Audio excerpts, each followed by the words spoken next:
You're listening to the Skeptics Guide to the Universe, your escape to reality. Hello and welcome to the Skeptics Guide to the Universe. Today is Wednesday, February 22nd, 2023, and this is your host, Stephen Novella. Joining me this week are Bob Novella. Hey, everybody. Kara Santa Maria. Howdy. Jay Novella. Hey, guys. And Evan Bernstein. Good evening, everyone. How is everyone this unseasonably warm February in New England? Yeah, New England-wise.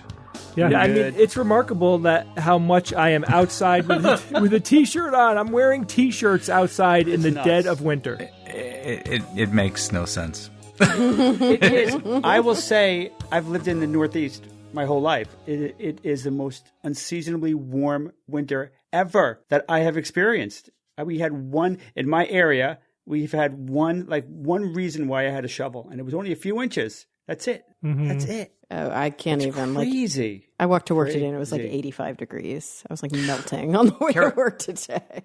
Kara, in a typical winter up here, the ground will freeze at some point. Right. You know, it'll get to the point where you couldn't put a shovel into the dirt in the ground in the winter. Okay. But it is not really even, we've had a couple cold days, but it's not even been close to the ground freezing at any point at all in this winter. Yeah. It's so unusual. Yeah, the question now is, are we going to make it to spring, or is it going to have the revenge?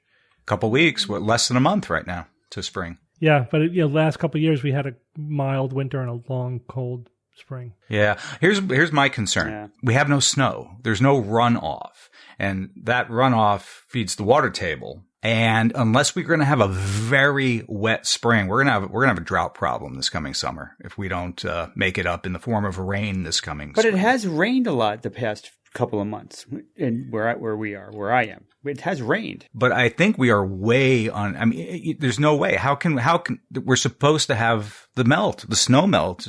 It doesn't exist. So all that water we do not currently have. Yeah. And so we're going to have a problem if we don't get a lot of rain in the coming weeks and couple months. And it's also going to exacerbate the deer problem that we're having. You guys have a deer problem? Well, I mean, the country has a deer problem. I don't know if you're paying attention, but they are really a significant menace. I read an article about it. And it's not just that there's a lot of deer around. So there's really the two big ways that they're a menace. One is they're voracious. They just, because there's so many of them, and they eat the usual food that they eat. But then food gets low because they're overpopulated. So they start to expand their diet. They're essentially eating all of the underbrush in the woods, which is devastating the ecosystem for smaller animals and birds that nest or rely upon the underbrush. And also they eat small trees, before they have a chance to become big trees. So they're just devastating to the environment. The second big way is that they're a menace to car drivers. They're the number one most dangerous, I think, animal in the U.S. Yeah, they cause the most deaths. I've hit like 4 in my day. Ooh, yeah. I've never hit one, thank goodness, and come close a couple times, but no, I've never actually had a deer collision. I've hit one as a passenger. I wasn't driving. My wife was driving. And it was perfect. It was twilight, go around a corner, there are deer running across the road. Yeah, what can you do? I saw a deer jump over a car. Yeah. To avoid getting hit. Oh, yeah. It was remarkable. And this is part of the reason why mountain lions are expanding eastward in the United States, because they're following the food. And some people are starting to say, you know what, we should just let them, and they'll eat some of the deer. It's not going to be... But then do we get a mountain lion problem? Well, also, what do we mean, let them? What? Well, in other words, we don't try to keep them from spreading east, How the hell are we supposed to do that? Well, we could hunt them, cull we them. Should not. Right. We should not be hunting or culling mountain lions whose populations are absolutely dwindling and are so inbred at this point. We should absolutely let them eat the deer. We should also be hunting deer. Yeah, that's the other thing, is that we should... we have to hunt deer. We need to expand the hunting season. And we need to change the laws so that we can sell venison in this country. Mm-hmm. It's like ludicrous that venison is not... You can't buy it in the stores. Yeah, well, most of it is, if it's not consumed by the hunter, it's donated to food shelters and stuff, because you can do that, but you can't... Yeah, it's state by state. But why? Why can't we eat deer in this country the same way we eat beef? Yeah. They do need to. Yeah, you're right. Right. They should expand the market for venison. And in fact, one of the articles I was reading said in previous, decades, there was a huge venison market, and it significantly reduced the deer population, right? Well, as soon as there's dollar signs in, attached to it. In other countries, it just makes no sense. And deer is delicious. Like venison is legit good. I've never had it. Really? Yeah. Isn't it gamey? I mean, gamey compared to have what? To be. I mean, all meat is gamey. It's I get that. But some is more gamey than others. I don't find venison overly gamey. And there's ways, you got to know how to cook your meat. Can we CRISPR that out of these? Yeah, right. Also, there's a third way in which deer are a menace, is they're increasing the deer tick population and Lyme disease. Right, and that's specifically like a northeastern thing, right? Yeah, but that's going to spread probably. Mm-hmm. The issue with, certainly the deer injure, damage property, and kill more people than the mountain lions would. So that's a good trade-off. Somebody occasionally being eaten by a mountain lion would be undesirable, but a lot lower in number. Yeah, it's very rare. I think the number was 12 in the last century in the United States. And deer kill 200 people a year from auto collisions. 200 people a year, and I've read injure like tens of thousands in auto collisions. Sure. Yeah, they're the deadliest animal in the U.S. I hit one at like 50 miles an hour on the highway and did like $3,000 worth of damage to the car. Yeah. So we have to teach people in the east of the Mississippi, how to live safely with mountain lions roaming in the wilderness. Well, you should say east and north, because we've had that's true. Panthers in Florida for a long time. Yeah, right. It's basically the west and Florida, but now it's going to be the rest of the east. And there's a few simple rules, like the mountain lions are like black bears in that if you're noisy, they probably will just leave you alone. But also, I'm sorry, like mountain lions are, yes, you're right, that is true, but mountain lions are nothing like black bears in that they are ghost cats, that you won't see them. Yeah. They don't want to be seen. They don't want to be anywhere near people. They're ambush hunters. They might they might ambush hunt you. If you see a mountain lion, you're probably okay. It's the one you don't see that you have to worry about. But if you're being noisy, so don't worry. If you're being noisy, they're not going to come near you. If they have deer, they don't want people. Well, that's They're not true. a good snack to them. That's true. Deer are a much better target for them. Yeah. But there's enough of them. There's going to be occasional, rare events. But and also bear spray is effective against mountain lions. So that's a more effective defense than having a gun. I think because for most people, because it's easier to use probably, and you just have to sort of spray it in the general direction, and you'll probably be okay. Whereas we talked about this with the bear thing, like if you unless you're a trained hunter with the proper rifle, if you shoot a grizzly bear, you're probably just going to piss him off. Right. And your chance of getting killed may even go up. But bear spray is effective. So it might be like if you go hiking in certain regions, once they become populated by mountain lions, bring your bear spray, which you probably should do anyway. You should. Yeah, you probably should. But I'm telling you, I've lived amongst mountain lions for a long time. The best defense is to not have an offense. They are not interested in you, and you will never cross paths with them. I promise you. Just you don't will go not looking see for them. Yeah. Don't go looking for them. If you see if you find a den of mountain lion kittens, do not go anywhere near it. Yeah, right. Like, that is not your role. You know what I mean? Can't I just play with them for a few minutes? But they're so cute, Kara. They are incredibly cute. They are like look up mountain lion. But they're kittens. not cute really enough to get your cute. face ripped off. So Nope. No, they are not. Run away. You still have to fight that initial urge, though. They go for the back of the neck. My entire experience with mountain lions is limited to Red Dead Redemption 2, which has actually a very, very accurate nature simulator basically in it. And basically, if the mountain lion sees you before you see it, you're dead. That's it. Like, you are dead. But again, that's like all scare tactic. Like, my experience with mountain lions is pretty extensive, and I know a lot of people who work in like the wildlife service in California, and there are people whose job it is to track mountain lions who have never seen a mountain lion. Mm-hmm. Wow. Because it's like are they bad at their job? No, they're tracking them on these collars, and you don't see them. They don't want to be seen. Mm-hmm. It's very, very rare. And when you do see mountain lions, it's usually a sign that the mountain lion is very sick. Yeah, or that there's something going on within that population. Mm-hmm. A wild mountain lion has no interest in getting anywhere near humans. They're smart that way. They're very smart. They're literally called ghost cats. That's their nickname. Yeah, because they hide. All right, going to do a quickie before we go on to the news items. This is really going to be very, very quick. Have you guys heard of the cereal dependence bias? No. Like breakfast cereal? Breakfast. No. Right. Which kind of cereal? Thinking. Reese's Puffs, man. SERIAL. Cereal as in sequential. Books like novels, little dime store novels. Those. No. What? Like in a row. Like in a row. Yeah. Oh, that kind. Like a serial number. Yeah. So, very quickly, I love different types of cognitive biases. It basically means that your perception and your evaluation is biased by what you recently saw. Yeah. So there's a quick experiment recently that demonstrated this, and it was done in Japan.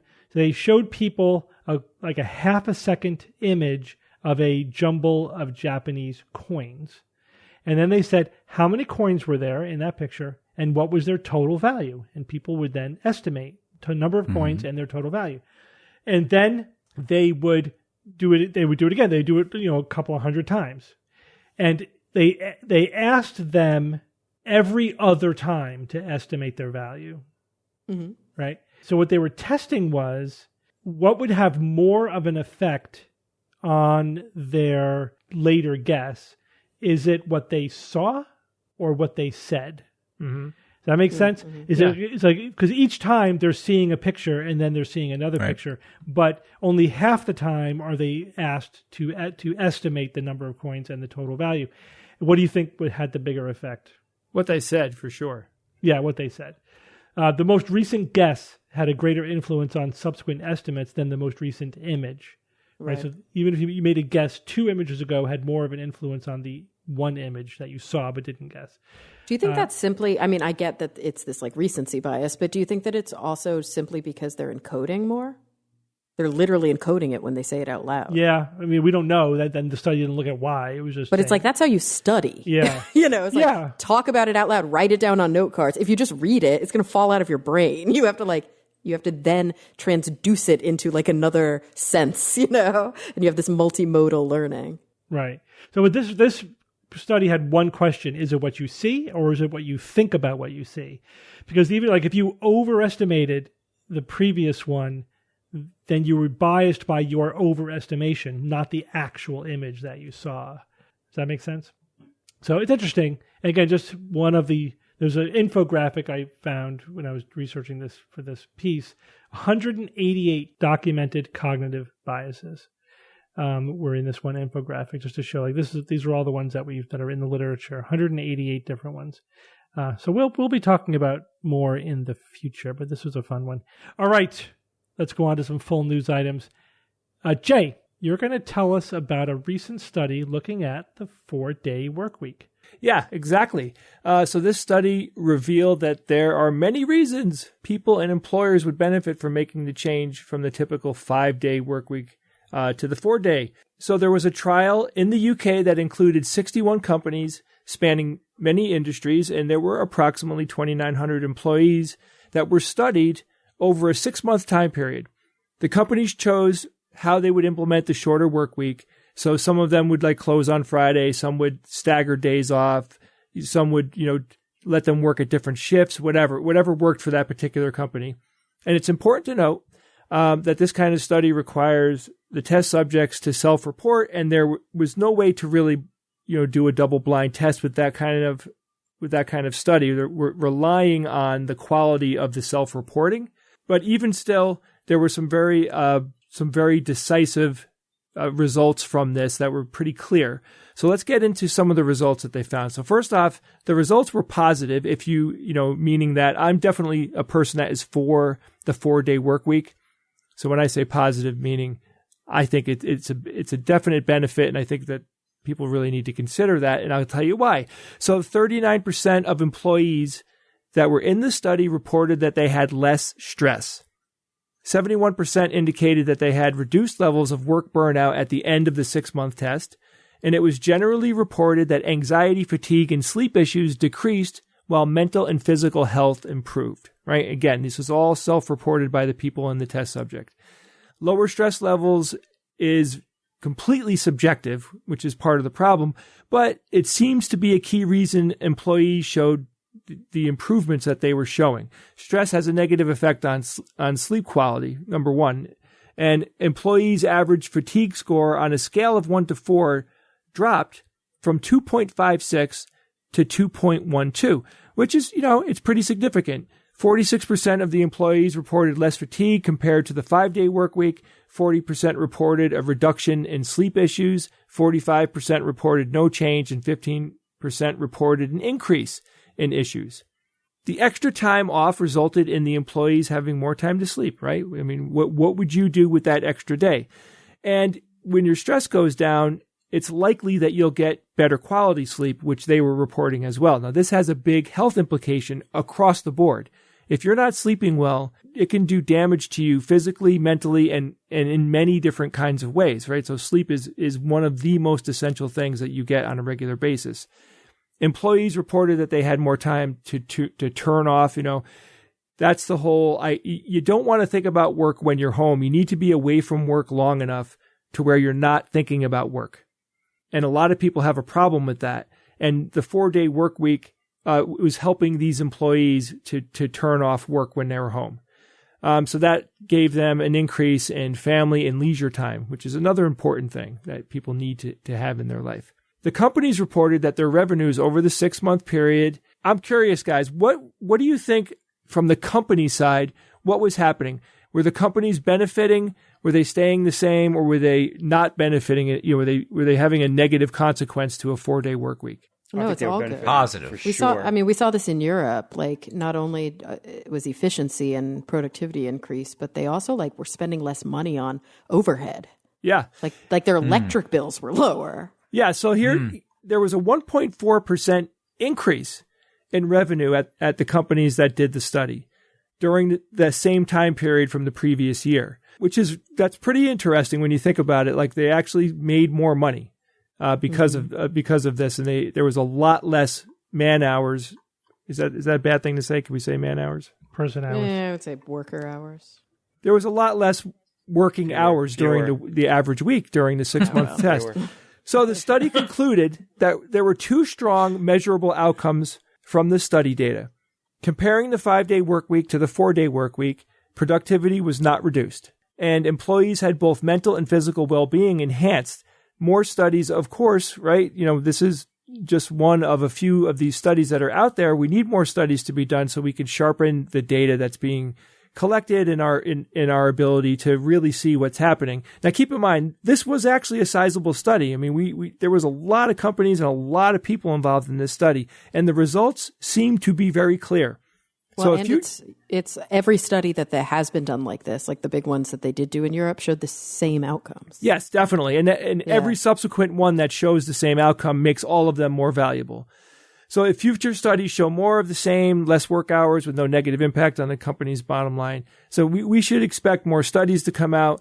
And I do think at this point there's enough evidence for companies to start adopting some version of the 4-day work week. Now, I found this pretty interesting. 56 of the 92 companies involved in the study decided to stick with the 4-day work week. Whoa. That's pretty cool. The results of the study track with other previous studies, like Kara said. So there was an average no decrease in productivity and a large increase in employee satisfaction. I mean, it's a win-win. Is this the UK study? Yes, it is. Yeah. Okay. So you know what my favorite outcome of this study was? What? My absolute favorite? Men ended up spending twice as much time watching their kids. Twice as much with a 4-day work week. Yeah, well, there's with that extra day off, like, they're not going to bring their kids into daycare, so they're going to spend time or have more time with the kids for sure. Like when you said there's more family time, that was obviously they reported on overall people, workers were able to spend more time with their families, but men specifically ended up doubling their face-to-face time. Yeah, with that's their interesting, children. boy. Wow. Yeah. And there's other things. So there's a trickle-down effect here. The first thing that you could think of, if people aren't going to work 5 days a week, that gets dropped down to 4 days a week. Those of those people that need to be physically at the work facility, they're not driving that day. So there's less driving, which means less traffic, which means less CO2 emissions, and less stress on all drivers on the road because there's less cars on the road. So more free time can also boost the economy because people, and the people said this in the study, that they would have more time to shop. Mm-hmm. So more shopping would be done, which is good for the economy overall, which, I mean, I'm not a fan of more shopping because I think consumerism is completely out of control. But that's always how you sell it to the corporation. Yeah, but that is something that you would say to a company is, there's more shopping. So the 5-day work week, this I thought was interesting. And Steve blogged about this, and I thought that this point was very good. The 5-day work week doesn't mean anything. It wasn't decided on because they did a study and they said, hey. It's arbitrary too.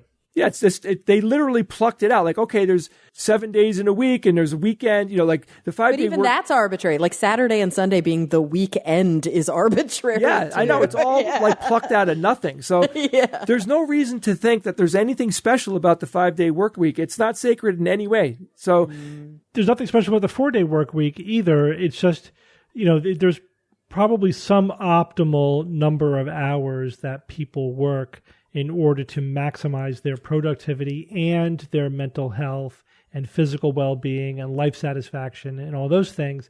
And that's also a moving target. It's going to be dependent on technology and the kind of job and also on the field that you work in. Yeah, exactly. And how hard you have to work. Yeah, absolutely. How draining is it? So one of the things that I think was emphasized in this study is that there was a lot of flexibility, that companies weren't forced into a cookie cutter 4-day week. Like you have to close on Friday. They could stagger them. They could be seasonal, whatever. They could do whatever they want. It was really, really the one thing they sort of mandated was an average 32-hour work week, but you can get there any way you want. Whatever. It was like over many different industries, and it was significantly beneficial really across almost everyone that they studied. So I think it'd be really cool if this starts to happen, if companies can get over themselves and realize that they don't actually need their employees to be there working like slaves. I mean, I worked for a company where, if you weren't in at 7 a.m. and if you weren't like fully working past dinner time, the CEO of the company just didn't think that you cared enough and you could forget about getting any kind of raise or movement in that company. You know what I mean? Do you know what's a consideration that I worry about, Jay, like with regards to the implementation of this in America specifically, is the number of state level laws. Because America doesn't have any universal health care, our insurance is directly tied to our employment. Yeah. And as it is right now, until you're obviously laws are different in different states, but as it is right now, a lot of states, you have to work full time to even qualify for insurance. That's right. Yeah. Lots of things are going to have to change. Mm-hmm. And so I would worry that if 32, is 32 hours full time now? Is it, do I qualify? So there's so much is baked into our system is weird here that doing a study like this would be harder here than in the UK. Well, we've changed so much since the pandemic. I mean, we've had mass, employers realized that people don't actually have to be sitting at a desk in the same building in order to do their job. Mm-hmm. It's become very normal to work from home. So I think, it's a great time to have information like this come out and for companies to realize that the health of their employees is important, right? Because it will cost them less from an insurance perspective and they'll have an increase in production. I mean, how could they not, buy into it? It seems like a win-win. It always reminds me of like when I'm pretty sure it was Henry Ford realized that if he paid his workers more, they would use that money to buy his stuff. And it was good for the company. And so that was the beginning of the shift away from, business needing to exploit workers maximally in order to maximize their profits to, having a middle class with disposable income is actually a good thing for business, and this is sort of the same thing, having people who can manage their lives, because they have some personal time and family time and whatever, is probably going to be overall good for business, like a rising tide raising all ships sort of thing. Not only for the individual company, but just for the culture, and everybody kind of benefits from that. So, but sometimes it's hard to get people to realize that. Yeah, it's all you got to sell it with the bottom line. Yeah, sadly. Yeah, that'll work better than anything. I mean, it's so cooked into the system. What's the ROI? Yeah. Any old school bosses out there, like I think a lot of people would have a very hard time accepting this. All right, Kara, tell us about infants going head-to-head with artificial intelligence. Oh, boy. This is fascinating. There's also a part of me that's like, why did I choose to cover this story? It's so complicated. So I'm going to try to keep it relatively simple, even though it's nowhere near a simple story. So there's an article that was just published in the journal Cognition. Actually, its publication date is June. I do not understand online publishing. Its publication date is June 2023, which doesn't exist yet, but okay. And the article is Common Sense Psychology in Human Infants and Machines. And so what I did not realize in looking at this study is that there's this entire field called common sense psychology, also known as folk psychology. And it's sort of like kind of contentious, but it's really interesting. It's basically the study of the human ability to predict the behavior or to kind of like utilize theory of mind when looking at other people. So we're not talking about the ability of a psychologist to do this. We're not talking about the ability of a structure to do this. We're talking about, everyday people without formal training looking at somebody else doing something and explaining or predicting their behavior or their mental state. So what these researchers did is they said, I want to know how well an AI can do common sense psychology. And how are we going to test that? We're going to literally pit them against infants. Wow. We're going to take a paradigm, and the paradigm that they used was called the Baby Intuitions Benchmark, which is a suite of tasks that was actually designed, I think, to challenge both infants and machines. So it's like it was designed for infants to engage with it and for machines to engage with it. And it's basically like these lo-fi, really, really simplistic kind of like video things on a screen. It almost looks like a video game, but you don't actually play it, where there are different paradigms. I think there are 6 different tasks. And what it's attempting to understand is how well the individual, either the infant, and they used 11-month-old infants in this study, or the machines, and they used, as they call it, state-of-the-art learning-driven neural network models. It's basically trying to see how well either the infants or the machines make, as they say, high-level predictions about the underlying causes of the actions of agents. And when they're saying agents here, not people, because it's a model, right? So actually in these different tasks, these simple shapes move in ways that are somewhat predictable. And those are sort of like a modeling for how people might move. So basically, there's 3 different kind of things that they were looking at within these 6 different tasks. They called them highly minimal but presentationally consistent tasks. So they were looking at these different principles within common sense psychology. Goal attribution. So can the infant or the machine attribute goals, like goal-driven behavior? Rationality attribution. So are they making a rational movement? And then instrumentality attribution, which I had to look up what that was. But instrumental is actually like a term in the literature. It was coined by a sociologist. So if something is instrumental or instrumentally rational, they're saying it's determined by expectations or conditions that are placed on the behavior. So it's in contrast to value-driven or value-rational action, which is action that somebody or something does for its own sake. Like because it's ethical, it's aesthetic, it's religious, it has some sort of intrinsic value. Instrumentality is basically it will be successful. There's some sort of condition tied to it. It's going to improve a payout or an outcome. Okay? So those were the 3 things they were looking at. Goal attribution, rationality attribution, and instrumentality attribution. But of course, again, this is a model. So they're measuring whether a baby or whether a machine learning algorithm could identify or make decisions that kind of utilized these different, what they call common sense psychology principles. And here's what they found, because I'm not going to get into how they showed this. Basically, there are really, really well-established paradigms in like baby psychology research that babies their ability to notice novelty. You can measure their interest level. You can measure their understanding of things by seeing how long they look at stuff. Yeah, gaze. Duration. Right, it's gaze. Yeah, so they're measuring gaze with the babies.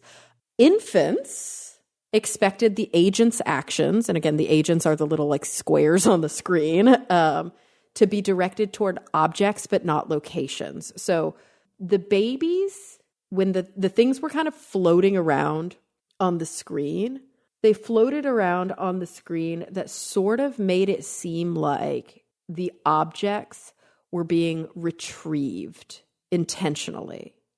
And the infants tended to notice and to recognize, I guess you can say, that the objects themselves were what the agent was interested in, whereas the AI tended to, quote, notice or expect that the agents were focusing on the location of the objects on the screens. Like they kept going, oh, left corner, whereas the baby's gaze was telling them that they were processing, no, the person wants the square. Now the person wants the square. Now they still want the square, no matter where it is. I know that this is a little bit complicated, but basically what their outcome from this, what they're trying to say, is that there were default expectations about rational action that the neural network was failing to capture, that they believe infants have, that's innate. And so they're like, how do we tap into this common sense, innate psychological capability of infants? And how do we use that information to better program AI? So there's two examples in the write-up that I think were helpful to at least help me understand from a metaphorical perspective. One of the maybe not examples, but quotes is, one of the researchers said, this is a quote from him, a human infant's foundational knowledge is limited, abstract, and reflects our evolutionary inheritance. Yet it can accommodate any context or culture in which that infant might live and learn. Like we evolutionarily, intrinsically have certain pattern recognition capabilities and have certain abilities to look for agency and willful action. Whereas it doesn't seem like we've managed to figure out how to make AI do that yet. The other thing that they said, which was really interesting, was an example. They said, okay, so infants use common sense psychology. They understand at a very basic and simple level intentions, goals, preferences, rationality. Whereas AI often predicts actions directly. So the example they use in the write-up in Neuroscience News was, quote, this is why, for example, an ad touting San Francisco as a travel destination will pop up on your computer screen after you read a news story about a newly elected city official in San Francisco. Like they're not getting the context. They're not getting that you're not interested in traveling to San Francisco. You're reading about local politics. But they're like, San Francisco, San Francisco. You read San Francisco, you want more on San Francisco. And so they're saying that AI is lacking so far this flexibility in recognizing the context that seem to innately underlie human behavior, which ultimately guides complex decision-making skills, but seems to be present even in infants. There's a lot of assumptions that are being made here, but it's pretty interesting. And I don't think that the researchers are trying to say, hey, AI is never going to be able to be as sophisticated or capable as human beings. What they're actually trying to say is the way we're doing it right now isn't enough. So what can we learn about these fundamental psychological factors of what it means to be human? And how do we then integrate that into our AI modeling? Yeah. Yeah. It's interesting and really complicated. But it also shows, it's a good example of how intelligence is more than one thing, right? And like, even though AI may be super good at doing certain things, in other things, infant humans can beat it, Right, because it's like, we do have these heuristics and these paradigms that we can sort of teach, but at the same time, it's what I love about this is it opens the door to a big conversation about all of the cognitive biases and errors that we commit that make us human and that sometimes actually serve us, but more often don't serve us. And like AI doesn't have any of that. Mm-hmm. Right. You know what I mean? And so it's like fundamentally not human almost because of the flaws, but that those very same things that are flaws, ultimately, there's two sides of the coin, right? They ultimately also serve us in a really fundamental way. All right. Thanks, Kara. Yep. All right, so Bob, you're going to talk to us about black holes and dark energy, but I have to preface this by saying that this uses up your black hole quota for the year. But it's only February. Yeah. I wholly realized that this was like a special case because I covered supermassive black holes recently, and this news item came, and like, I'm talking about this, I don't care. Okay, so Wow. more black holes, but I swear I will wait. A reasonable, yeah, 2 weeks. All right, time period, reasonable. All right, it's better be good. Go. What that means. Okay, a new theory with observational evidence suggests that black holes could be linked to, get this, the cause of dark energy itself. That makes the vast majority of the universe, right? Laying in bed, reading the news days ago, I'm like, holy crap, what is this about? This was recently published in the Astrophysical Journal. This news item really got my attention. This is one of those things that very quickly I realized, well, if this is true, it's pretty obvious that Nobel Prizes will flow fast, like within a few years. I would think that people would start getting Nobel Prizes very, very fast. If this was, of course, obviously the confidence levels were really, really high, and they really proved it. Okay, so dark energy, not black holes, dark energy is no stranger to this podcast. Discovered in the late 90s, a huge Nobel-winning discovery that the expansion of the universe was not slowly slowing down. In fact, it was, as it was expected, but speeding up more and more.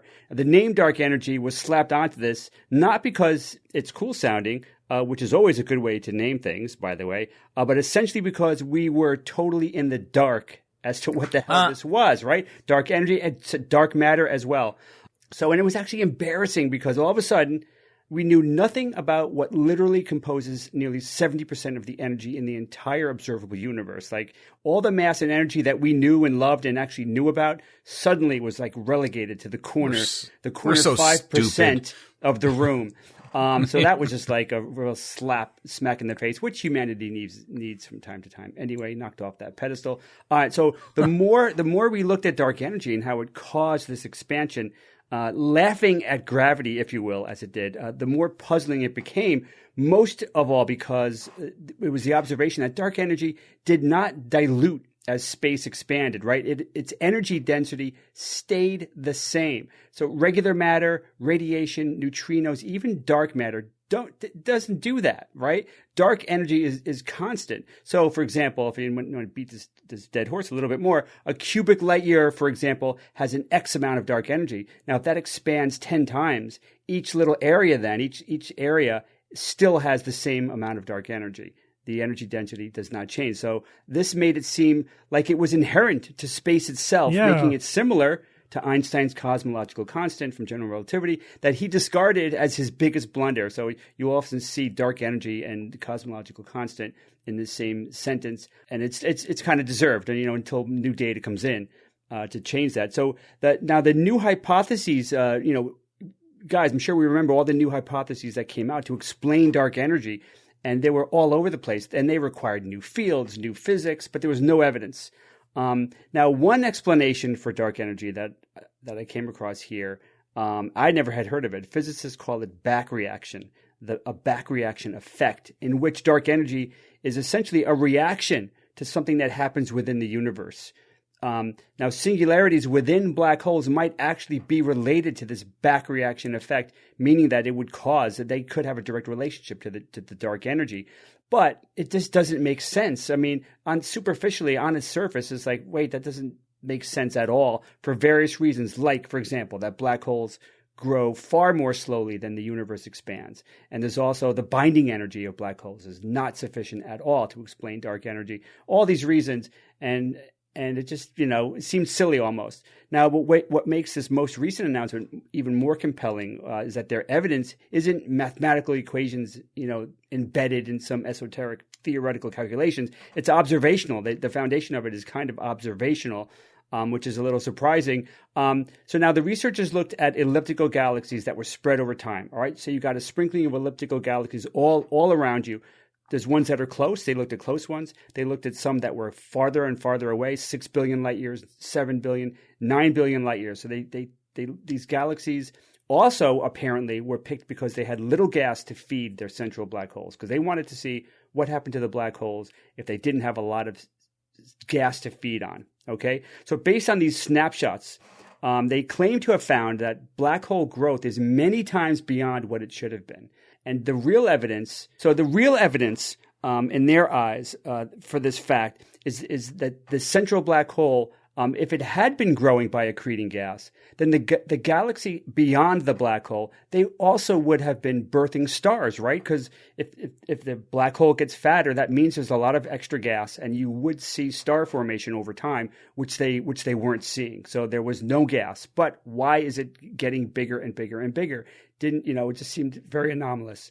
However, if their model is correct, then their calculations of black hole growth can be explained by black holes, this is their words, cosmically coupling with the expansion rate of the universe and acting like dark energy.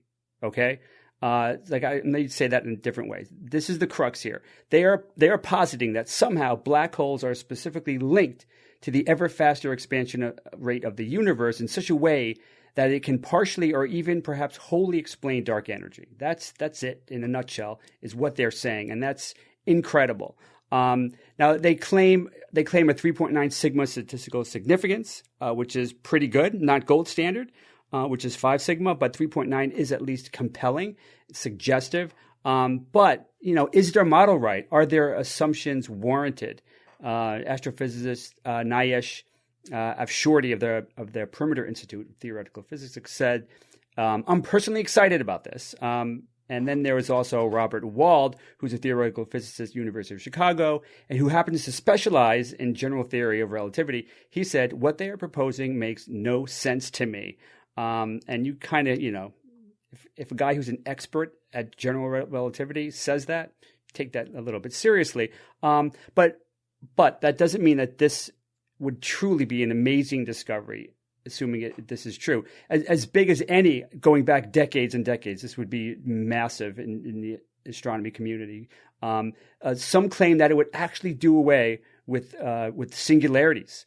The whole idea of singularities that are supposed to be at the center of black holes, and they just cause annoying infinities in your calculations, right? It's like we need quantum gravity to even figure out if singularities are real, because they make no sense with our math. And also, with this idea, with this theory, you don't need new fields, you don't need new particles, you don't need to do a major overhaul of physics. With this theory, you wouldn't need any new fields, you wouldn't need any new particles at all to explain dark energy. So that simplicity is also very, very compelling. But I'm skeptical, unfortunately. I agree with other physicists who believe that if this were true, that we would probably likely see other major hints about it within the universe, right? You'd be looking around and there'd be some other anomalies going on that you couldn't explain that would be related to this. That just seems like a reasonable thing to expect. And also don't forget this. They didn't see a supermassive black hole growing in these galaxies over billions of years. They didn't actually see that. Now, they used snapshots of different galaxies separated by billions of years, and they made, of course, what do? They make statistical inferences. And that's great and a powerful technique, and you could learn a lot doing that. But they still don't have a full handle on what's going on with these supermassive black holes as they evolve. They did seriously consider all the different ways that black holes could gain mass. They looked at mergers. They looked at different types of accretions, etc. So that's good that they did that, because my first thought was like, hey, it's just accreting matter in some way you're not expecting. But it's still, despite all that, it seems likely to me that we don't have the whole picture yet of the evolution of supermassive black holes over billions of years, and that seems like that could be, the more likely explanation for the growth of these black holes, and not this cosmic coupling to dark energy. But that said, I hope I'm wrong, and I'm definitely going to be tracking this theory, because if this is true, this would be a really amazing advance. Whew, jeez. Yeah, well, I mean, it is interesting to think about, like, there may be something fundamentally wrong with how we're conceptualizing the universe, Oh, boy. Yeah, that's exciting, and I figured you would agree, Steve, that this was worthy of doing like a black hole twofer because of this news item. It seems something I had to talk about. So. I guess. Hey, Steve. But you're on notice for next week. Okay, I guarantee. Well, everyone, we're going to take a quick break from our show to talk about one of our sponsors this week, BetterHelp. Therapy is all about deepening your self-awareness and understanding, because sometimes we don't know what we want or why we react the way we do until we talk through things. BetterHelp connects you with a licensed therapist who can take you on that journey of self-discovery from wherever you are. Yeah, guys, I've been in therapy my entire adult life, and the net gain for me has been immeasurable. I mean, sometimes when I go to therapy, I literally will just talk about the things that stress me out. And just saying it, it's kind of like unloading it. It feels incredible to just be able to complain to someone who's there and not judging you. Discover your potential with BetterHelp. Visit betterhelp.com/SGU today to get 10% off your first month. That's BetterHelp, HELP.com/SGU. All right, guys, let's get back to the show. All right, Evan, tell us what paranormal gadgets we need to do ghost hunting. Yeah, well, if you were looking on the internet recently for a news item about that, you may have stumbled across one at a website called GIS User. GIS, of course, stands for Geographic Information System. This website's been around since 2004. They initially focused on GIS and mapping, of course, but as they say in their About Us, the site is now focused on the broader technology sector, sharing news and articles that touch on the full spectrum of tech and tech business matters. And that is true. I was looking at a couple of their articles the other day. For example, they've got one. Blue Sky Geospatial launches Metro Vista 3D aerial mapping program in the United States. Really neat article about that. Here's another one. ESRI releases new app to easily view and analyze global land cover changes, which could be very helpful for obviously scientists and people doing climate studies, among other things. Oh, and yes, ghost hunting. 5 devices and gadgets you can use to track paranormal activity. Okay, so that's all I needed to see in order to say, awesome. The record scratch, or, hit the brakes and pause here. Oh, so I had to read this. How could I not? It starts, have you ever wondered what equipment ghost hunters use to detect and communicate with the paranormal? Why, yes, we do. And we've wondered about this for the better part of 30 years. It continues, the world of ghost hunting is full of gadgets and devices that claim to enhance your ghost hunting experience. We have you covered if you want to add some high-tech tools to your ghost hunting kit. Now, here's what it says. Here are 10 devices that ghost hunters swear by, and they list 5 of them. So, I don't know, need an editing job there or something. So I'm going to David Letterman this thing. Here are the top 10 list. Here's the top 10 list of gadgets ghost hunters use to communicate with the paranormal. Number 5, full spectrum camera. Steve, do you own a full spectrum camera? No. You own cameras. I do. It goes from gamma rays to radio waves. Yeah, full spectrum. Absolutely. Yep. So here's the description they give you in the article. Ghost hunting requires an eye for detail and the ability to capture evidence that may not be visible to the naked eye. No. Enter the full spectrum camera, which can pick up a more comprehensive range of light frequencies, including infrared and ultraviolet, as Bob just alluded to. This makes it a powerful tool for paranormal investigators who want to capture any ghostly activity that might otherwise go unnoticed. With this device, you'll be able to capture stunning images and videos in any light conditions, and you'll be able to see things that most people can't. So, right. So you're capturing images containing information that's otherwise invisible to regular human sight. How does that make those things ghosts? Question mark, right? I thought ghosts was a phenomenon that was, in some sense, about the human eye. What is it I'm seeing in the dark at night or feeling? So what is it? Is it things I can see? Is it things I can't see? It basically makes it boundless. The boundaries extend beyond. It's the visible spectrum. It's the invisible spectrum. Ghosts are everywhere in all sorts of mediums, effectively. It's not coherent. So of course, we talked with Ed Lorraine Warren about this, and they say, and this is pretty much the standard line.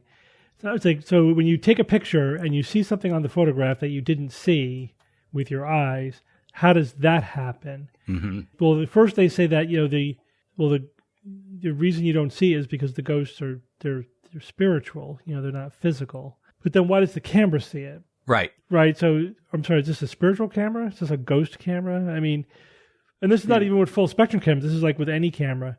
Full spectrum cameras basically just increase the probability of an anomaly. So if you're anomaly hunting, which is all that they are doing, it just creates more possibilities for that to happen. And also it's more stuff that you won't recognize. And of course, that's their stock in trade.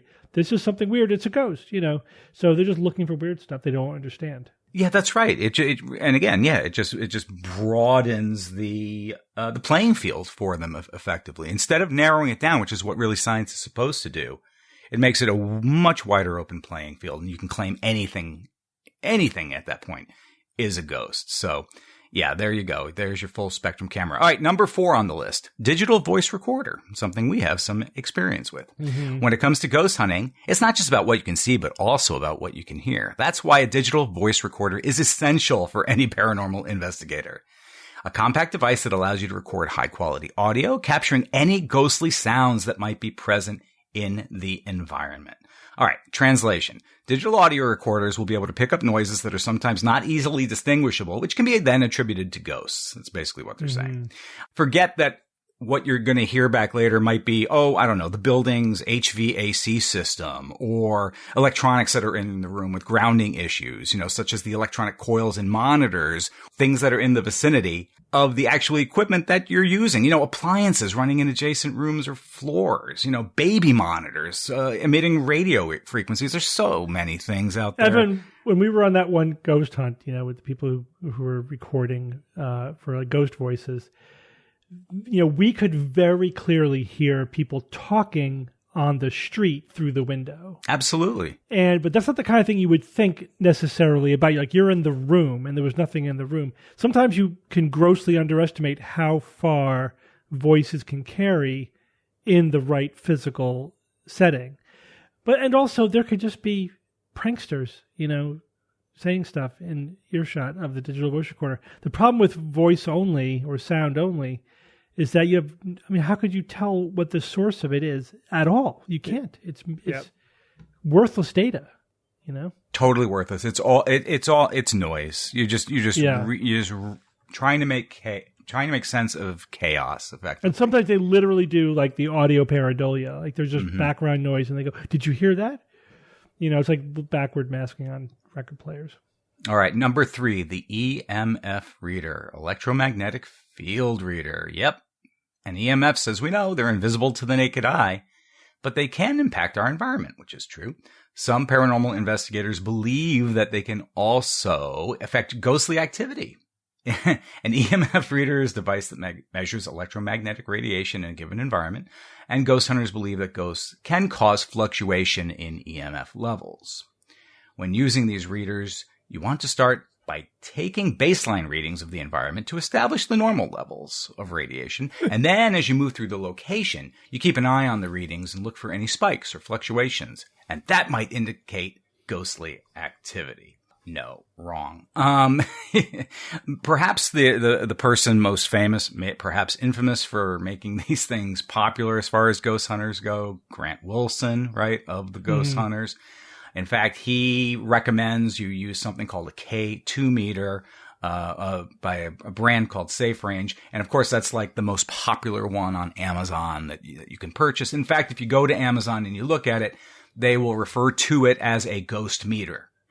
I mean, that's awesome. There's your marketing, kind of. Oh my God. I mean, really, these things are unshielded devices. It can be set off by cell phones, two-way radios, electric devices, can give you all kinds of interference, very localized, has no impact, false readings all over the place. And you can basically trick these things all day, all night. Yeah, again, what frequency do ghosts emit their EMF in? Whatever the detectors detect. Right? That's the answer. There's no rhyme or reason to it. And they're just looking for anomalies they don't understand, and then they summarily proclaim them ghosts. But there's absolutely zero reason for that. That's right. There's no falsifying these methods or these devices in this scenario. So Again, totally worthless. We got 2 more, folks. Number 2, the Ouija board. Okay, perhaps this is my favorite one on this top 10 list of 5 items. The Ouija board, here's how they describe it. A divination tool that's been used for centuries to try and communicate with the dead. It's a simple device consisting of a flat board marked with alphabets, numbers, and the words yes and no. Participants place their hands on a planchette, which moves over the board, spelling out messages from the spirit world. Now, despite its popularity, the Ouija board has been the subject of much controversy and skepticism. Some people believe it's a harmless way to connect with the dead. Others believe it's a dangerous tool that can open up a portal to the spirit world and invite negative energy into our world. They left something out there. Did I? Still others, no, they left something out. Still others think it's total bullshit. Yeah. Others who have science on their side. And the Ouija board became a popular, tool in a sense in the age of spiritualism that arose after the Civil War. There were a lot of people and families grieving because of the losses that a lot of them experienced. And some people ran to fill that niche to go to spiritualists, mediums, other people who wanted to communicate with the dead of the people that they lost, especially in that war. So there was this real sort of boom in a sense.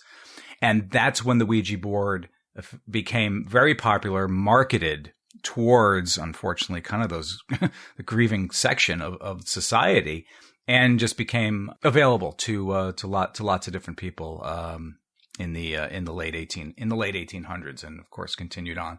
Yeah, Ev, what you're basically saying is that people who are trying to make money found easy targets. Totally. Right? Oh, absolutely. Yeah. Mm-hmm. An industry of exploitation. Grieving people are like the number one person to sell pseudoscience to when you think about it. There's so many pseudosciences that were created to get money out of grieving people. Yes, yeah, and this particular one stuck, because it almost has, it's not just this tool that was being used for the spiritualism purpose, it also had a game quality to it, so it appealed to to children as well. They could market it to them. It was, quite clever in a sense.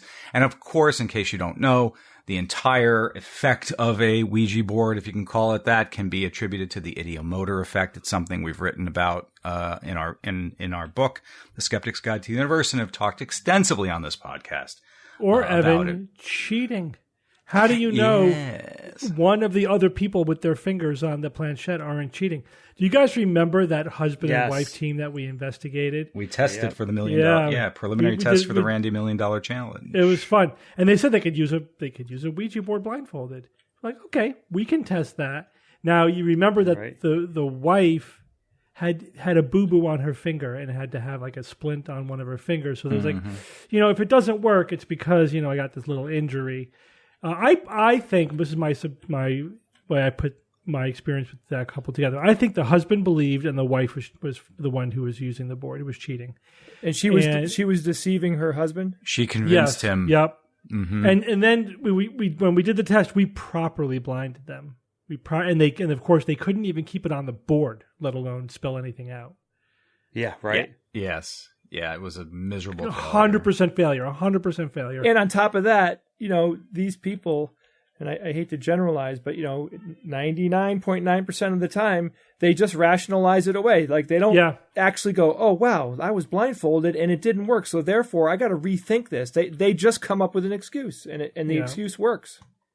Pride boils down to just pride. It's like, I can't handle the fact that I deceived myself so badly, so I'm going to continue to believe it. It's powerful. It is very powerful, those emotions. Definitely is. All right, guys, now we're to it. The number one gadget ghost hunters use to communicate with the paranormal and ghosts and other things, the IR thermometer, infrared thermometer. Used to measure temperature changes in the environment. It works by emitting a beam of infrared light that measures the temperature of an object from a distance. Now, in the ghost hunting context, IR thermometers can measure temperature changes in areas where paranormal activity is suspected. It's believed that ghosts can cause sudden temperature drops, creating a chill. Evan, we call that ghost cold. That's right, ghost cold. Right, I love it. That's one of our oldest sort of go-to little sayings. Oh my gosh. Cold spot in the area where they are present. Yes, ghost cold. I mean, that you think we're reading a children's fairy tale, which we are in a sense, but no, this is really, really what the believers believe. They say the reason behind this belief is that spirits are often thought to be the remnants of deceased individuals, and as such, they are often depicted as cold and lacking in warmth. These temperature changes can be used as evidence of their presence, and it works so much better than a rectal thermometer, of course, especially when ghost hunters have tried and failed for centuries to look up the asses of ghosts, only to find nothing except their own heads. And that is the end of my news item. Well, you're listing these cool gadgets and stuff. They're basically cosplaying and they don't know it. Yeah. Mm-hmm. You buy this cool stuff, this gear, and you can see infrared, and you got a special camera, and you've got, devices that can record things and see things. I mean, it's all cosplay. It's just fun. It is, except they don't know that they're cosplaying. But they are having fun, though. To me, all the ghost hunters that we've interacted with, they are so thoroughly entertained. This is their entertainment, absolutely. Oh, they are scratching an itch. There's no doubt about it. Yeah. They're feeding their own belief system with it. I mean, it's a heck of a feedback system for themselves. I will part with this, this website, GIS User, which I did read a couple of the other articles on, have some legitimate things on here. You got to be careful, folks. These websites, you'll never know. I mean, they treated this truly and honestly as legitimate. There was this was not parody. This has no disclaimer in it saying, that this is, been scientifically challenged. There's none of that. No disclaimers, no anything. Somebody wrote this article, put it up there as a technology piece with a bunch of other articles that have legitimate technology no skepticism. purposes. So that's a real bad fail by this website, GIS User, and sad to say. Yeah, shame on them promoting pseudoscience. Let's talk about some real science technology. Finally. Do you guys know what a superalloy is? I'm pretty sure we've talked about it on the show at some point. I know what an alloy is. It sounds familiar. Does it have equal amounts of different alloys instead of one predominant over the others? Yeah, that is usually a type of superalloy. A superalloy is really just an alloy with super properties. What you're talking about, Bob, is called a multi-principal element alloy, MPEA. The principal is the most common element. Like steel, the principal is iron, and there's a little bit of carbon and potentially other alloys. Multi-principal means there's more than one main component. And many superalloys are multi-principal element alloys, but I don't think they have to be. But they could potentially have superior properties to any existing metal. And it's a sort of a new area of material science.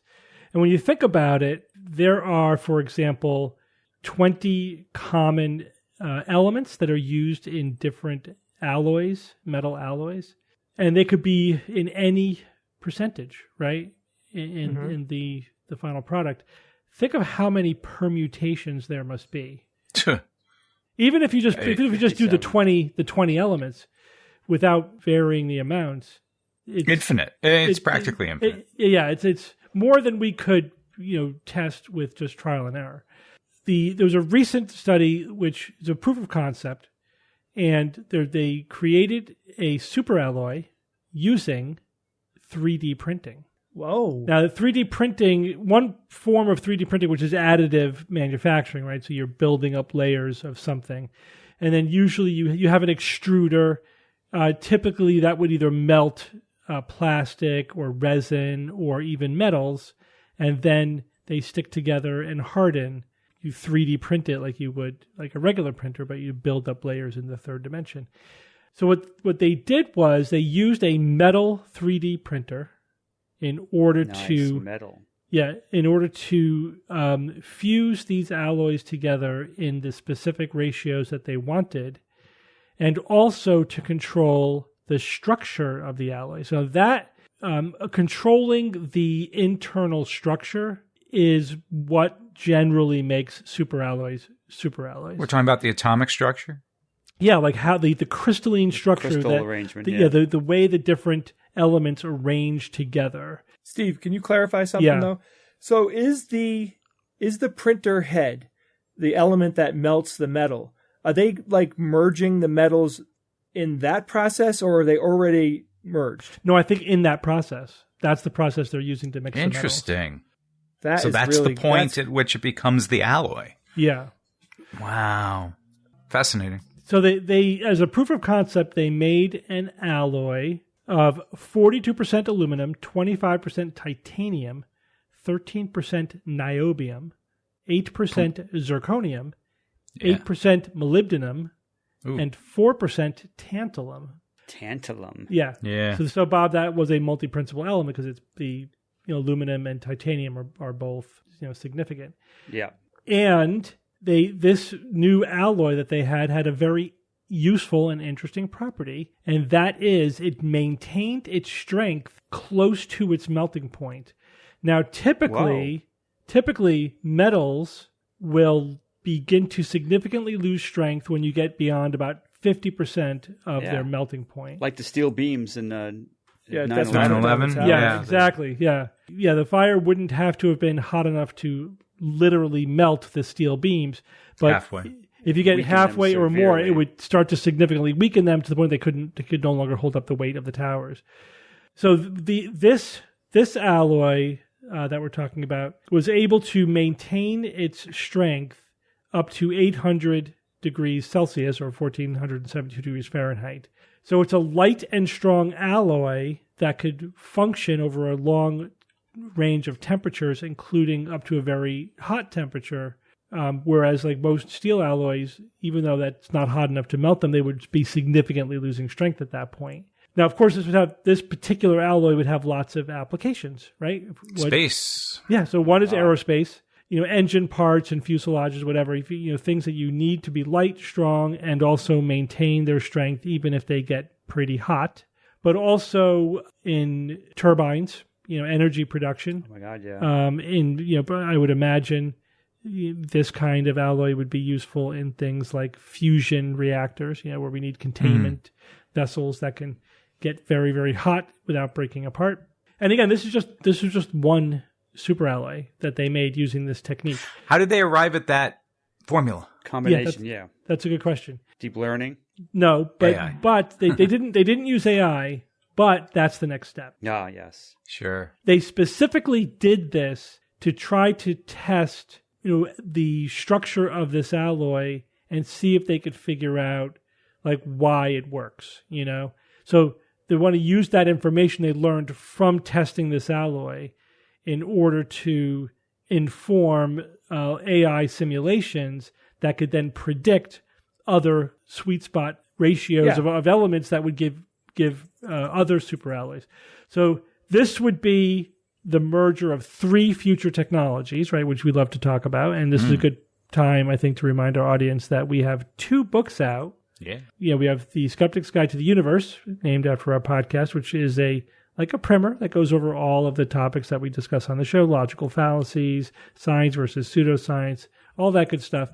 And then we have The Skeptics Guide to the Future, which talks about future technology. And this is like right out of the book, where you have, you can't just think about one technology. You have to think about the interaction among multiple technologies. And here we have, using AI to predict how to use 3D printing to make superalloys. It's like 3 different things all at once. When you think about that, the potential is just absolutely astounding. And just the fact that you can make a superalloy which does indeed exceed the properties of existing alloys. It's good. It's also a proof of concept in that, there's a lot of better stuff out there. There's a lot of potential alloys out there that are better than anything we have now. You mean, undiscovered alloys and materials that are yet to be found, and we're going to use AI to get there. Yeah, and that's the key, because there's so many combinations and permutations that we'd have to go through conventionally. If you can accelerate that process using AI, there you go. You do 10 years of research over the course of a weekend. That's something that's where you get. That's where we're going to get some disruptive technologies. Like I'm really waiting for like the first real breakthrough with something like that. It's coming. It's coming.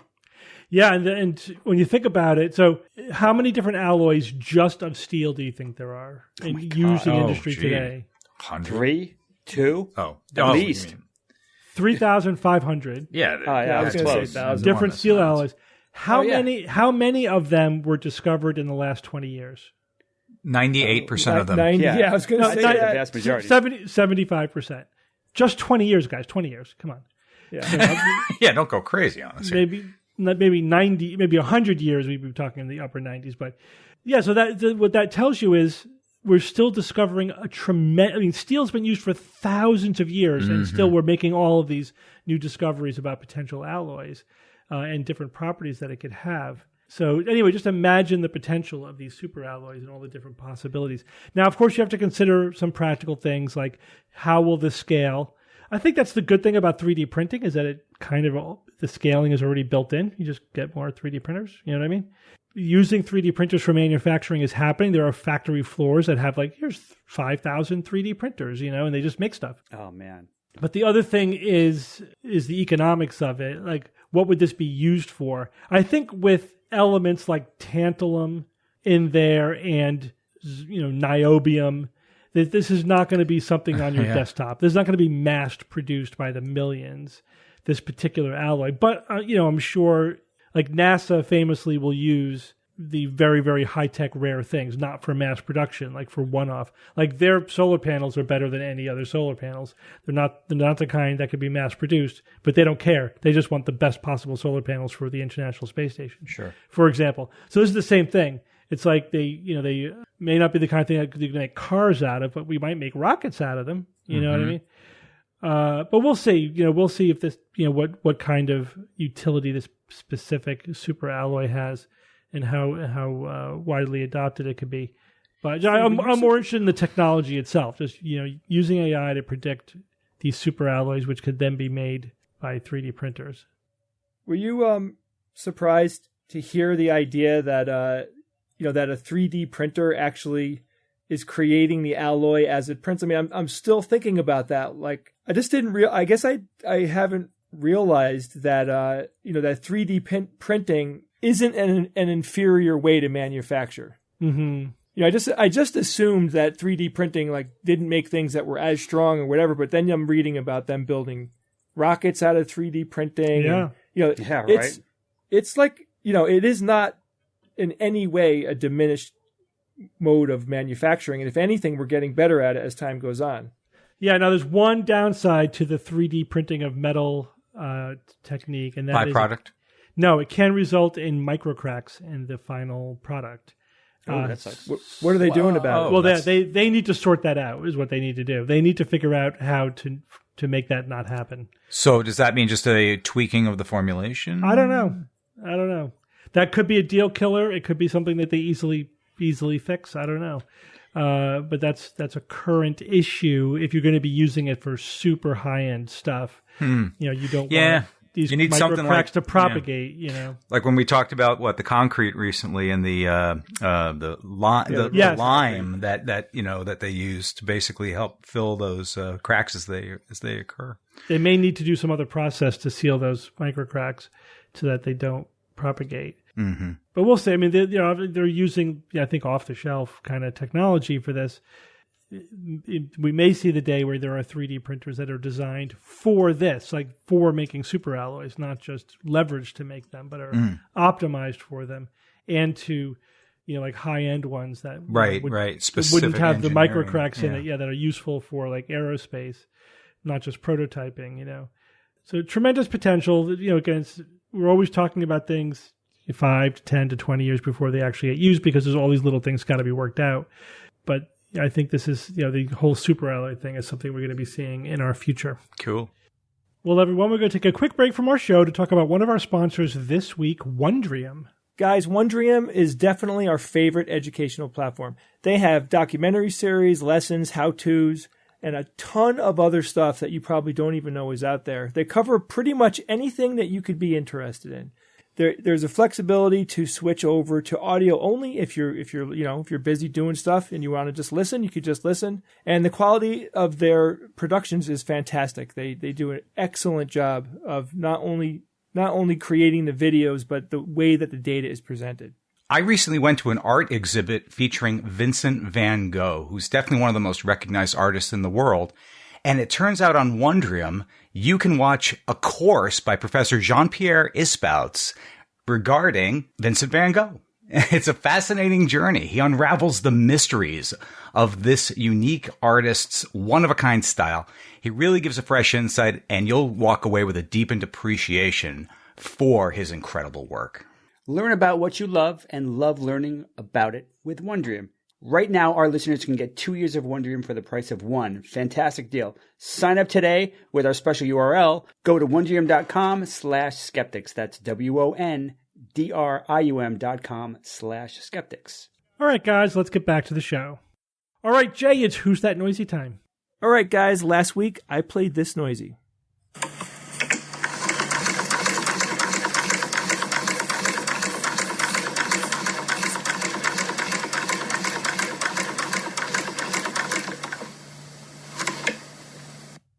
You guys want to make a guess? It has like a hand crank mechanism sound to it. Yeah. Almost. It has like a printing press, an old printing press or something. And 19th century, like mechanical device. Could it be a loom? Do looms make something those? Foot pedaled, maybe. These are all good guesses, guys. Good guesses. Thanks. Are any of them right? Well, I had quite a few responses on this one. Lots of correct answers. A listener named John M. wrote in and said, "Hi, Jay. I think that noisy is someone weaving on an old-fashioned loom." There you go. So you guys are not alone. I don't know much about weaving, but I think the first sounds you hear is someone placing the shuttle on the loom, and then the sound of the loom weaving, and then we hear the shuttle being removed. Bob knows about weaving. He does. That's a great guess, but that is not correct. But you are in the right area. Teresa Rushka wrote in and said, "Sure sounds like a barber chair. Seems like for a kid being pumped up to the barber's comfort, lots of pumps, then one or two to fine tune." Right. So she's talking about, the kind of chair that you would sit in when you go get your hair cut. You know how they can change the height, the pneumatic, push the foot pedal. Yeah. Feature of it. And again, not a bad guess because that foot pedal action is actually close to the mark. A listener named William Steele wrote in and said, "Hi, Jay. I think this week's noisy is somebody hand cranking some sort of engine, possibly a generator." Then he says, to get specific, a hand cranking a farm tractor. So a lot of people are picking up on that whole like hand or foot cranking type of situation. Just has that cadence, the rhythm. And then Chris Bovitz writes in and says, "This week's noisy sounds like a mimeograph machine," which is, like a printing press type of machine. Wow, mimeographs. Holy moly. Remember those? I mean, wow. Oh, that goes back 50s, to early 60s. Oh, wow. So everybody that I picked for this week were on the right track. There is definitely this vibe of, it being, hand powered or foot powered or whatever. So let me read to you the winning guess. "Hi, Jay. I think today's noisy is someone using a treadle sewing machine like my grandmother used to." So this is like the old school Singer sewing machine that you could make it spin with a pedal, or it could be operated by hand or both, because there was a way to turn it with your hand and everything. Really big needle, we're going back to the 1800s. Very cool. I think it's really interesting that people today are still using equipment like this. They're maintaining them and still doing it. I didn't have enough time to look into it. I really wanted to learn if those machines do something that modern machines can't do, right? Mm-hmm. Do you know what I'm getting at? Like there could be a reason why you'd want to use one of these old style machines to do something that, you might not be able to get your hands on the type of machine that you would need to do it today because it's too expensive or whatever. I would like to talk to someone that does this to, answer some questions. Well, if we ever have an electromagnetic pulse that winds up, knocking out a lot of electricity, you're going to need things like looms and, you might need those in some scenarios. Yeah, we were talking about that recently, actually. Like, I think in the context of shows like The Last of Us is a post-apocalyptic show where, there's no energy production anywhere, and suddenly, we have to lean heavily on like pre-industrial technologies. Yeah, beasts of burden with plows. How widespread are those skills? Right? Yeah. Nope, not when we're used to 3D printing our metals. I know. Things. Most of us are incredibly spoiled that we don't have to do, spend 80% of our time growing food.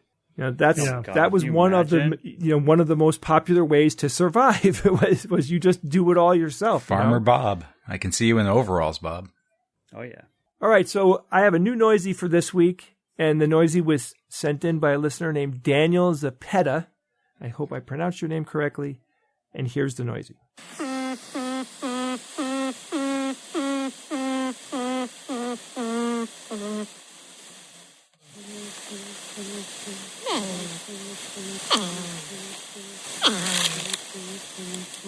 This is the emergency seal broadcasting system.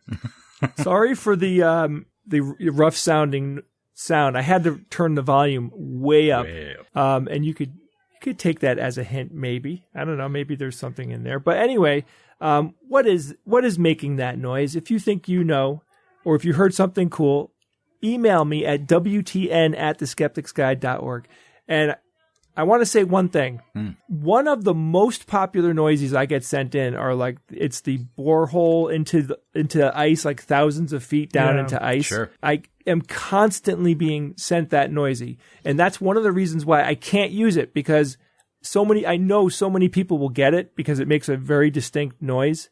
And I promise everyone out there, I will never play that noisy simply because everybody already knows the answer. Stop sending it in. So stop sending it in. You don't need to send me the borehole ice noise where they drop ice down in the hole. Don't need it. We will not play it. Thank you. Hey, everyone, don't forget, on Saturday, May 20th, we are going to do a 6-hour live stream. The first hour will be patrons only, and then the next 5 hours we will spend doing some offbeat stuff that you typically don't hear us talk about on this show. It'll be a lot of fun, and we really hope that you join us. So we'll be live streaming that, and we'll have links on our website and on Facebook and, social media in case you're looking for it last minute. But please do join us. That's Saturday, May 20th. We're going to start probably at 11 a.m., but once we settle in, Eastern time, correct. And also, if you enjoy this show, you realize that we have been doing this for 18 years without missing one show. Coming up in 18 years. Ooh. Yep. So I think since the beginning of the second year, we have never missed a weekly show. We've always put a show out every single week. And if you appreciate the work that we do, please consider becoming a patron of the Skeptics Guide. You can become part of the SGU family, get on our Discord, and join all of the people on there that are having daily conversations about hundreds of topics. If you look at the Discord, it's unbelievable the amount of things that they talk about on there. So go to patreon.com/Skeptics Guide and join us. Join us. All right. Thanks, Jay. All right, guys, let's go on with science or fiction. It's time for science or fiction.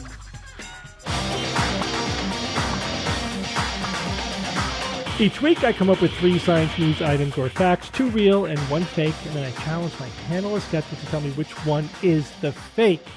We're coming off of 2 sweeps. Will it be 3 this week? There is a theme this week.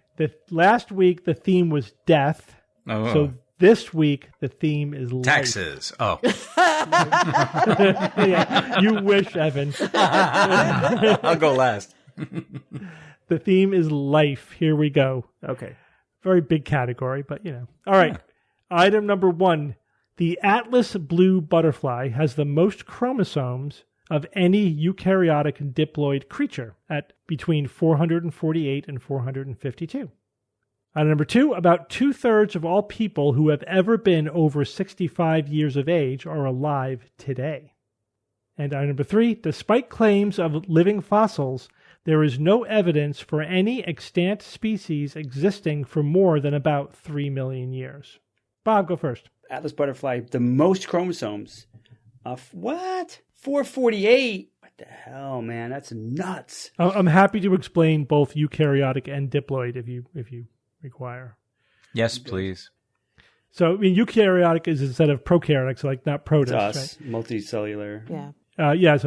Like multicellular. Yeah, they've got mitochondria, all that good stuff. Plants and animals. And diploid means it has 2 copies of the chromosomes like us. Like we do. Yeah. So not polyploid. Not polyploid. Yeah, right. Because they have so many. Yeah, right. It's a totally different ballgame. There are some plants usually that are polyploid that have crazy chromosome numbers, but this is the most diploid. Okay.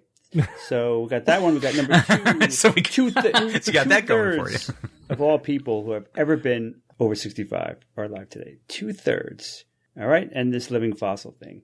Jeez, this is good, man, because aren't sharks essentially unchanged for more than 3 million years? I've heard that. Now, I guess the crux of that might be essentially what is essentially unchanged mean. I assume. Is it safe to assume that you mean it's the same species? Yeah. That's what I'm hoping. Right. Me too. They have very little. I know they've gone for huge amounts of time with very little change. But maybe that's 2 million years. I mean, not necessarily 3, but I suspect it might be longer. The 2/3 of 65. That's tough because I've never heard of it couched in that specific way. I know that there's more people living now than have ever lived, or so I think. Who knows at this point? And the eukaryotic diploid, I don't know. That just sounds so high. I'm gonna go with the extant species fossil as fiction. Whatever. Okay, Kara. Yeah, I'm trying to think of things that would be around today. Like that one was the one that was getting me too. And I'm like, okay, sharks, maybe some. What do we call them? Like the organisms that are like in the alligator crocodile family, because those are like super, super old. Some fish, maybe, or even coelacanth. How old is it? Coelacanth, or maybe like a horseshoe. I have horseshoe crabs on my wall. I think those are really old. Or like do we still have nautilus? Maybe not. Yeah. But I feel like there must be some extant species that are pretty. Let me just read. I got to read this really carefully. Despite claims of living fossils. Yeah, I know, because that's whatever. There is no evidence, none, for any extant species existing for more than about 3 million years. And now, to be clear, Steve, you mean the line of the species itself. You don't mean like one organism living for 3 million years, right? Of course, yeah. Okay, right. Not individual. Okay, Happy good. birthday to you. Then, Are you one? I think I'm going to go with this one too. It's kind of hard to believe that there are 448 chromosomes in an Atlas blue butterfly, but there's always got to be the weirdo out there. And then, this 2/3 of all people have. This one bothers me too, though. 2/3 of all people have ever been over 65 of age, right? Because we've done that whole thing about lifespan and life expectancy or whatever. That they could have been alive that long, but they were like dying of things like dysentery. Childbirth. So, yeah, maybe. And childbirth. Yeah, so many reasons. Yeah, that one might be true. That's weird. The whole thing when we really start thinking about population and how many people have ever lived and how many people are buried, it starts to really blow my mind.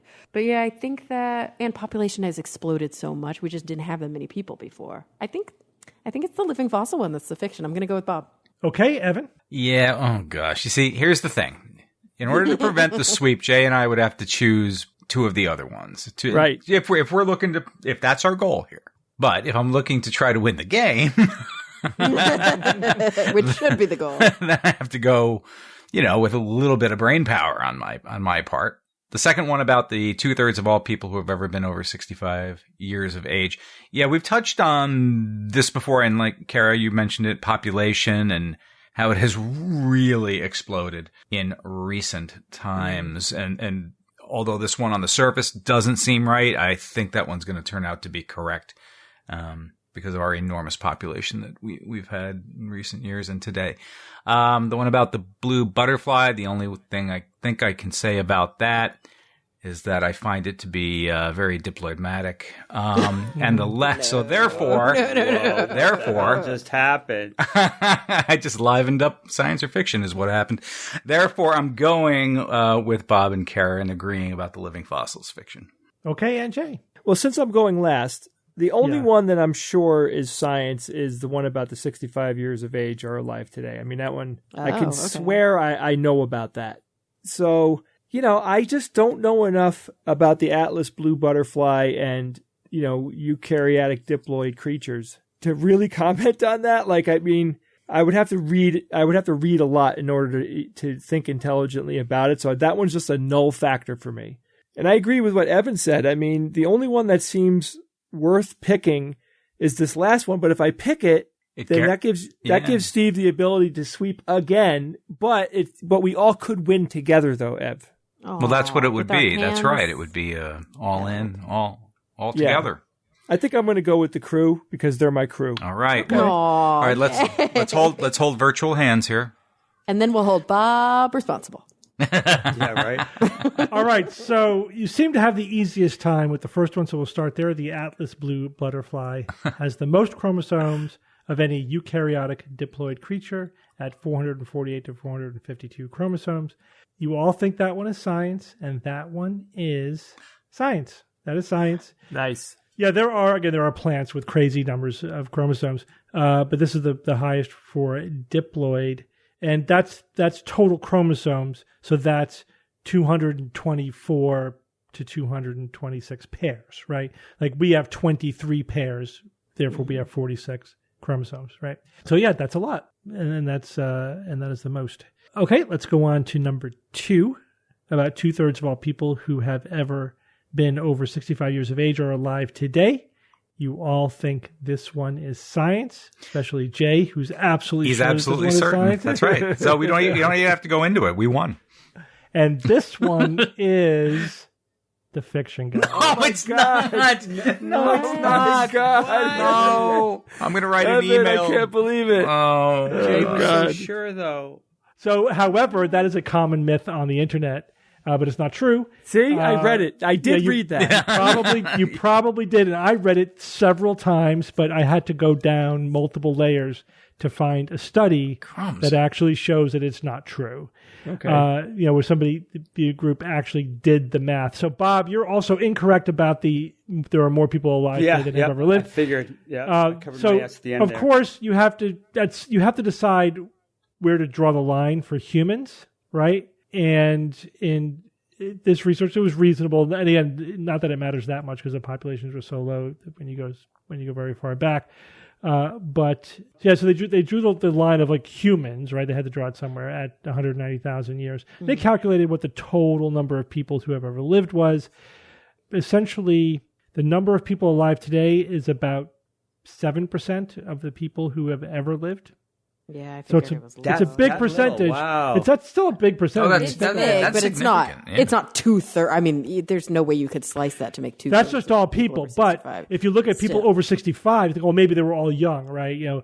Right. But actually, the life. This is again, Carrie, you're correct. The life expectancy versus lifespan gets confusing. Life expectancy was 35, 40, but that's because a lot of people died in infancy or as children. It brought the mean down. A lot of people brought the average down. A lot of people also lived into their 70s, 80s, 90s. So even in ancient times, when you do the calculation, it's only about 7% of people over 65. Okay. Versus of all the people who have ever lived. They estimated there's 600 million, people over 65. This was when they did the calculations in 2010, but I updated the numbers, for the increasing in population. There's just no way you get to 2/3. The people just pulled that out of their ass, and that's why they said, let's actually calculate it. And they had to develop a model, of how we could do the calculation, and it's nowhere near 65%. Yeah. Jeez. Which means, despite claims of living fossils, there is no evidence for any extant species existing for more than about 3 million years. What do you think is the most important word in that sentence? Despite claims of living fossils, there's no evidence for any extant species existing for more than about. I have no idea what the most important word is. Species. Well, that's what I was saying. Like, it has to be the same species. It has to be the same species. So all the examples you guys gave are not the same species. They're the same, like, genus? Yeah, they're the same genus.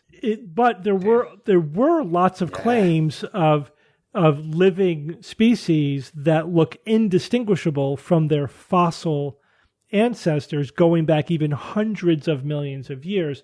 The one that for a while, that was supposedly the longest lived one was the tadpole shrimp, which looks pretty much today like the fossils did, about 300 million years ago, or even to 400 million years. And they mentioned the coelacanth, they mentioned horseshoe crabs. Again, they look very similar. Obviously, Kara has them on her wall. Sharks as a group have been around for a long time, but in the last 10 to 20 years, all of these examples have fallen because of DNA evidence. When they look at the DNA, it's like, oh no, it actually split from its most common ancestor only 20 million years ago. Oh no, that's actually only 3 million years ago. And so it's so frustrating. Like, at what point is it a different species? Yeah, but the average species has a lifespan of about 2 million years. That's average. But again, they also think about how I framed this. I didn't say there are no extant species more than 3 million years old. I said there's no evidence for any. And the article that I have as a reference, it went over all of the recent studies, which basically debunked all of the classic examples. And an evolutionary biologist who was doing the research saying, there's no single species where it's been shown that there's any evidence that it's older than 3 million years old, or several million or a few million years old. So once you start doing the DNA evidence, you realize, okay, even though the fossil parts may look very similar, they would be classified as different species. They are actually very different than, genetically speaking, from their remote ancestors, which makes sense also when you think about it, because even if you were functionally stable, like you had a stable environment, a stable niche, genetic drift alone would cause speciation over millions of years. There's no way you're going to remain the same species for tens of millions or hundreds of millions of years just from genetic drift alone. CRISPR. But I mean, I guess that's the real question, right? Is like, at what point? Obviously. Taxonomic. It's so arbitrary taxonomically. It's like how many insertions, how many deletions makes a new species, and we can't test whether it could mate with the other one because the other one's gone. Yeah, right. But they do that. They do use DNA comparisons to decide, even two living species, like say, this elephant species is actually two different species. Now that we've analyzed the DNA, they do that all the time. So I wish I had a better understanding of I hear you. That threshold. Yeah, it's weird. That was a tricky one. I admit that was a tricky one. Steve, how pleased are you with yourself? Listen to his voice. Yeah. I don't want these to be too hard. I want them to be fair, and I knew that this one was going to be a little tricky, but the details were there for you to figure it out, And the 65-year-old one was, you all were queasy about that one, right? Basically, that was the other option. Yeah, right. Well, not for Jay, but I mean, in general, you guys, your averages have been very, very high, and I'm sure they will remain high this year. This is just a blip, so don't worry about it. All right, Eben, give us a quote. This week's quote was supplied by listener Brandon from Littleton, Colorado. Thank you, Brandon, for this. He wrote us, he found something in Hogwarts Legacy. Anyone playing Hogwarts Legacy? The video game? Among us? Yeah. I'm not, at least yet. But maybe I will after I read this quote, because this quote comes from the game, in which Brandon makes us aware your character attends an astronomy class at one point during the game with Professor Shaw, and while attending the class, she mentions how absurd divination class is. Here's the quote. I noticed you dismissed divination. Why? Well, that's the first part. And then Professor Shaw's response. Of the many other so-called disciplines taught here, divination is perhaps the most feeble, especially in its nonsensical practice of astrology. Do not confuse astronomy and astrology. One is concerned with mysteries, stellar and lunar. The other is mere lunacy. So there you go. A little skeptical infusion into your modern Harry Potter video games. And I like seeing that as well, as did Brandon. Thanks for sharing that with us. It's a very cool catch on your part. Yeah. Of course, magic is real in that world, but yeah. Yes, but even so, when you find it in places you least expect, it's even more impressive. It's refreshing, when you're skeptical in a magical world. Yeah, and I like it because, and that's a function of good world building, in my opinion. Because even though magic exists in the wizarding world in Harry Potter, it doesn't mean that they're all fantasists or flaky or anything. They could be serious academic intellectuals, even scientific, but they live in a world where magic exists, right? Mm-hmm. And which then magic has its own rules and its own system. There would be, I think, people who were skeptical and scientific, even immersed in a magical world. It'd be harder, though, I would think. Yeah, you would think so. Yeah. Yeah. All right, that was interesting. Yeah. Well, everyone, thanks for joining me this week. Sure, man. Thank you, Steve. Yes, sir. And until next week, this is your Skeptic's Guide to the Universe. Skeptics Guide to the Universe is produced by SGU Productions, dedicated to promoting science and critical thinking. For more information, visit us at theskepticsguide.org. Send your questions to info@theskepticsguide.org. And if you would like to support the show and all the work that we do, go to patreon.com/skepticsguide and consider becoming a patron and becoming part of the SGU community. Our listeners and supporters are what make SGU possible.